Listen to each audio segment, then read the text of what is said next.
जय श्री कृष्णा।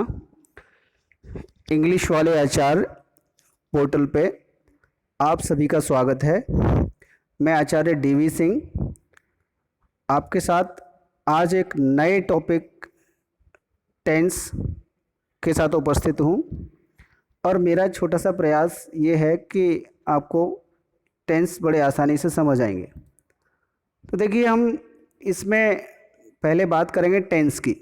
तो मैंने एक टेबल बनाया हुआ है, पूरा चार्ट बनाया हुआ है, जिसमें हम 12 सब कैटेगरी के बारे में बात करते हैं टेंस की। तो इसमें टेंस की तीन कैटेगरी होती है, प्रेजेंट टेंस, पास्ट टेंस और फ्यूचर टेंस। और एक टेंस की 4 सब कैटेगरी होती हैं। 4 सब कैटेगरी में simple present, present continuous, present perfect और प्रेजेंट परफेक्ट कंटिन्यूस। ऐसे ही पास्ट की 4 सब कैटेगरी हैं, फ्यूचर की 4 सब कैटेगरी हैं। तो मैंने इस वीडियो में पहला प्रेजेंट टेंस का पहली सब कैटेगरी, जिसको मैंने डिफरेंट कलर से इंडिकेट किया है यहाँ पे, सिंपल प्रेजेंट के बारे में बात करेंगे। तो सिंपल प्रेजेंट की पहचान क्या है, डेफिनेशन क्या है, रूल्स क्या हैं, एग्जांपल्स क्या हैं, कितने काइंड के होते हैं, सब कुछ आपको इसमें देखने को मिलेगा और बहुत ही इजी वे में। तो आइए शुरू करते हैं। टेंस, देखिए इसको दो तरह से हम दो नाम से जानते हैं, सिंपल प्रेजेंट टेंस और प्रेजेंट इंडेफिनिट टेंस। इसमें कई बार बच्चे कंफ्यूज होते हैं कि सिंपल प्रेजेंट क्या है और प्रेजेंट इंडेफिनिट क्या है। तो इनको हम बच्चे दो तरह से बुला सकते हैं, दोनों ही नाम इसी के हैं। तो पहला देखिए, सिंपल प्रेजेंट टेंस या प्रेजेंट इंडेफिनिट की थोड़ी सी पहचान के बारे में। अगर कोई हिंदी का सेंटेंस है तो आप कैसे पहचानेंगे, कैसे पता लगाएंगे सिंपल प्रेजेंट है, उसको मैं थोड़ा सा डिस्कस करूँगा। उसके बाद हम फिर रूल्स और बाकी एग्जाम्पल्स पे चलेंगे। देखिए दिया है, हिंदी वाक्यों के अंत में ता है, ती है, तू है, ते हैं आदि आते हैं, यानी आदि शब्दों का प्रयोग होता है। देखिए 2-3 एग्जाम्पल भी हैं, जैसे राम स्कूल जाता है, लास्ट में आप देख सकते हैं जाता है, ता है कहा है हिंदी वाक्यों के अंत में, यानी हिंदी के जो वाक्य हैं, सेंटेंस हैं, इनके लास्ट में ता है। गीता नाचती है, ती है, मोहन खेलता है, ता है इसके पीछे। तो आप देख पा रहे हैं कि जब लास्ट में ता है, ती है, तो हैं आदि पाते हैं अगर, तो हम सिंपल प्रेजेंट टेंस के रूल्स को फॉलो करेंगे। ठीक है, हमें यहाँ पे सिंपल प्रेजेंट टेंस के रूल्स फॉलो करने हैं। अब आगे बात करते हैं वो रूल्स क्या हैं। ठीक है, तो देखिए इसके भी मैं बताऊं, सिंपल प्रेजेंट को भी हमने 3-4 कैटेगरी में डिवाइड किया है। सबसे पहला होता है अफर्मेटिव, यानी बिल्कुल साधारण वाक्य, सिंपल सेंटेंस। इसको देखिए, सब्जेक्ट आएगा सबसे पहले, फिर वर्ब के फर्स्ट फॉर्म में एस या ईएस लगाना होगा हमें, फिर उसके बाद ऑब्जेक्ट। एक फॉर्मूला है, पहले आप सब्जेक्ट लगाएं, फिर वर्ब लगाएं, वर्ब के फर्स्ट फॉर्म में एस और ईएस लगाएं, देन ऑब्जेक्ट। तो देखिए इसमें एक कन्फ्यूजन है, ज़्यादातर बच्चे कन्फ्यूज रहते हैं। कन्फ्यूजन ये है, वो क्लियर किया हुआ है मैंने यहाँ। अगर हमारा सब्जेक्ट सिंगुलर है, if the subject is singular use ES, subject singular use S और ईएस।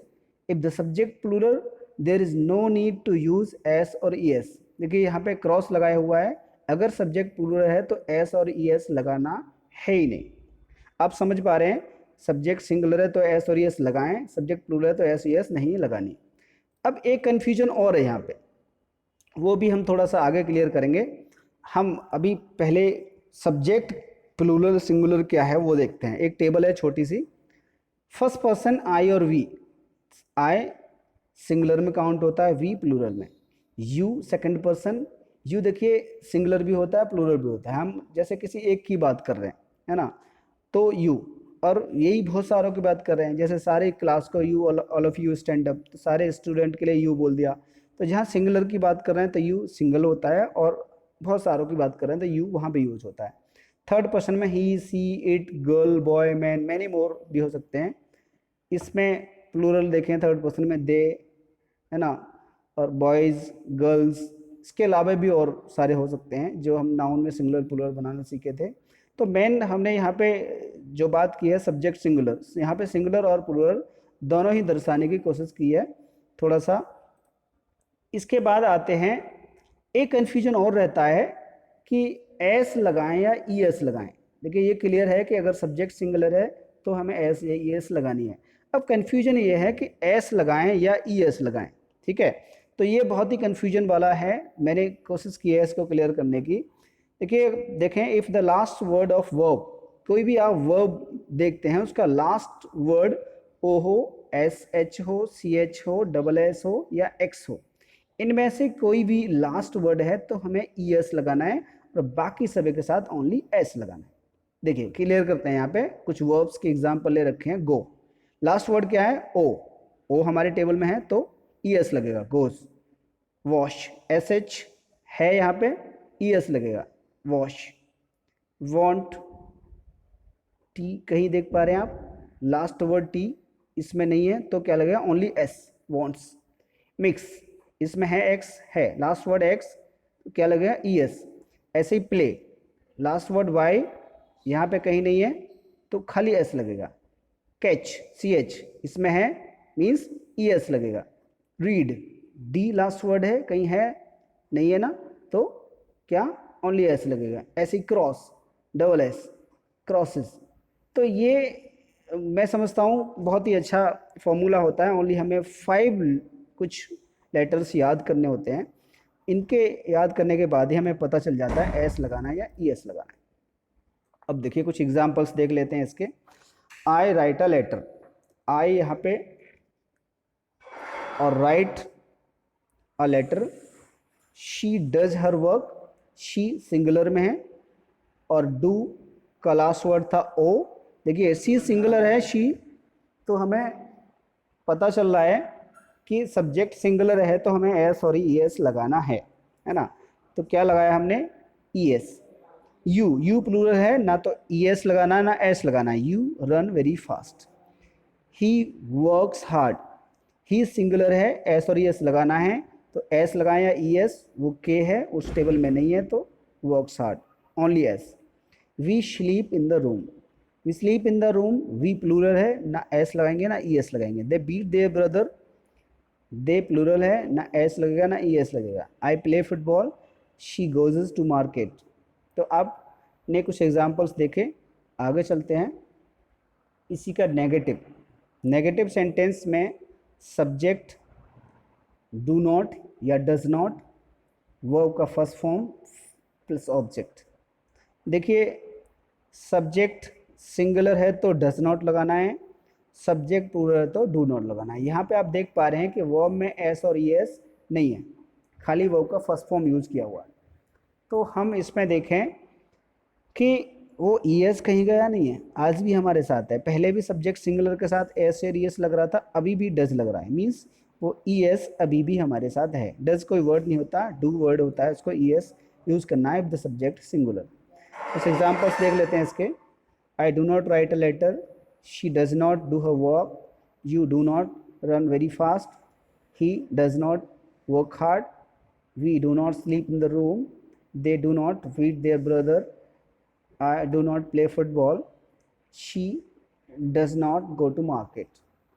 देखिए सब्जेक्ट सिंगुलर है, डज लगाया है ना, सब्जेक्ट प्लूरल है, डू लगाया। तो ये सारा फॉर्मूला आपको समझ आया होगा मुझे लगता है।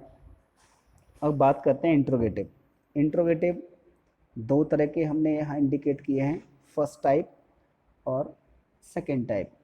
फर्स्ट टाइप में ये जो हेल्पिंग वर्ब्स हैं वो बाहर आ जाती हैं, डू या डज से स्टार्ट होता है सेंटेंस, और उसके बाद सब्जेक्ट आएगा, फिर वर्ब आएगा और ओनली वर्ब का फर्स्ट फॉर्म देन ऑब्जेक्ट। देखिए do I write a letter, और मैं हिंदी में बात करूँ तो ऐसे सेंटेंस ज़्यादातर क्या से शुरू होते हैं? क्या मैं पत्र लिखता हूँ तो do I write a letter. Does she do her work, क्या वह अपना काम करती है। Do you run very fast, क्या तुम बहुत तेज़ दौड़ते हो। डज ही वर्क हार्ड, क्या वह कठिन परिश्रम करता है। Do we sleep in the room, क्या हम कमरे में सोते हैं।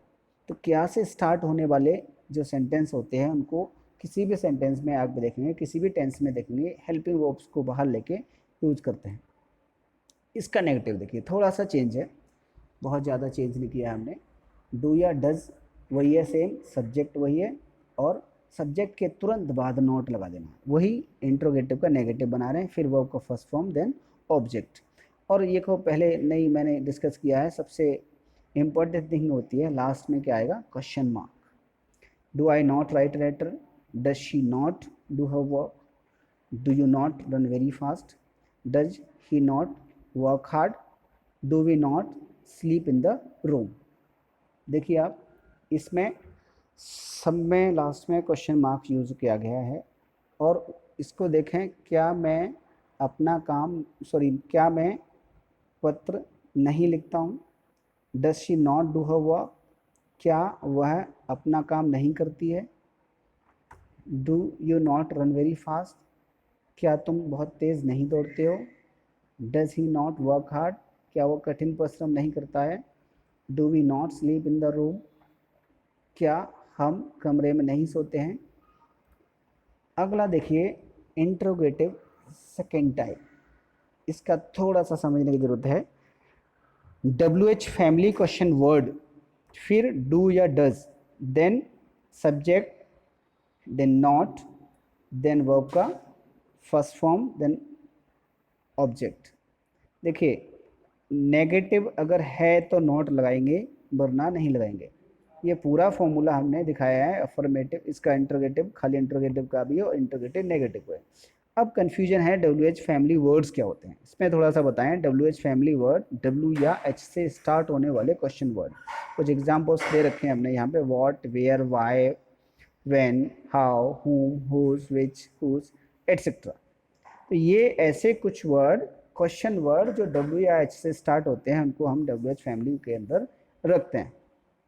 देखिए इसमें why do I write a letter, मैं एक पत्र क्यों लिखता हूँ। देखिए वही मैंने फिर वही है, WH फैमिली वर्ड पहले आया, डू या डज में से एक लिया, देन सब्जेक्ट, देन वर्ब, फिर object.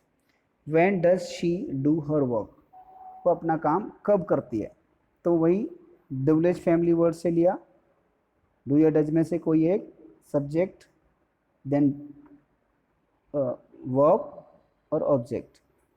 How do you run very fast, why does she work hard, where do we sleep in the room. तो ये अगर आप पीछे देखिए फॉर्मूले में आते हैं हम लोग, WH family question word, do या डज में से कोई एक लेना है, देन सब्जेक्ट लेना है, फिर नॉट, अगर नेगेटिव है तो नॉट लगाइए, वरना ओनली वर्ब का फर्स्ट फॉर्म, फिर ऑब्जेक्ट। ये सारे एग्जाम्पल्स थे। अब इसके कुछ सेकेंड टाइम में नेगेटिव के एग्जाम्पल्स दे रखे हैं, वही फॉर्मूला है, WH फैमिली वर्ड्स, डू या डज नॉट, और सब्जेक्ट का वर्ब फॉर्म, और उसके बाद ऑब्जेक्ट। तो why do I not write a letter, when does she not do her work, how do you not run very fast, why does she not work hard, where do we not sleep in the room. ये सारे हमारे examples हैं जो interrogative negative second type का है, उसमें जिसमें WH family का जिक्र किया हमने, है ना। तो मुझे तो लगता है बहुत इजी था और शायद आपको समझ में आया हो। अगर लेकिन फिर भी किसी को कुछ प्रॉब्लम है, कुछ पूछना चाहते हैं, तो आप नीचे कमेंट बॉक्स में कमेंट कर सकते हैं। और मैं सोच रहा हूँ कि आपको अपनी मेल आईडी भी बता दूँ, आपको कुछ और दिक्कत है तो आप मेल भी कर सकते हैं, और हो सकता है कि मैं आपकी कुछ प्रॉब्लम्स हैं उनको सॉल्व कर पाऊँ। आप मेल आईडी मेरी नोट कर सकते हैं, sdvsingh1@gmail.com, और मेल के द्वारा कमेंट करके भी हमें सूचित कर सकते हैं। नहीं तो आप डिस्क्रिप्शन बॉक्स में जाके कुछ कमेंट कर सकते हैं, कुछ प्रॉब्लम है तो पूछ सकते हैं, और मैं उम्मीद कर रहा हूँ और कोशिश करूँगा आपकी प्रॉब्लम को सॉल्व करने की। धन्यवाद। अगर वीडियो आपको अच्छा लगे तो लाइक करें, कमेंट करें, सब्सक्राइब करें। जय श्री कृष्णा। Thank you.